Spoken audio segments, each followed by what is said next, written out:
մի գաղտնիք ներկայացնեմ, իդեպ, անկեղծ ասեմ նաև այդ համաձայնությունը, այս երկխոսությունը ձեզ ներկայացնելու չունեմ, բայց ամեն դեպքում։ Սիրելի հայրենակիցներ, այնպես է ստացվել, որ Հայաստանում ամենից մեծ բարեգործություններ արած, ազգային բարերար հանդիսացող Սամվել Կարապետյանը իր 60-ամյակը դիմավորել է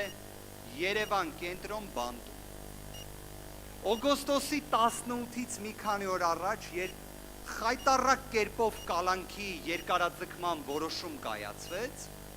գտնվում էի հենց ծննդյան օրով քրեակատարողական հիմնարկում եւ պարոն Կարապետյանին արտահայտում էի զայրույթս, զարմանքս եւ նաեւ հարցրեցի իրեն, թե լավ երբ կավարտվի այս ապօրինի կալանքը։ Պարոն Կարապետյանը պատասխանեց.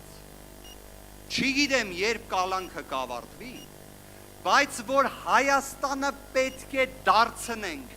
աշխարհի ամենաբարեկեցիկ, ամենաֆանտաստիկ, ամենալավ երկրներից մեկը, որ կողքից նայեն, նախանձեն, այ դրանում չկասկածես։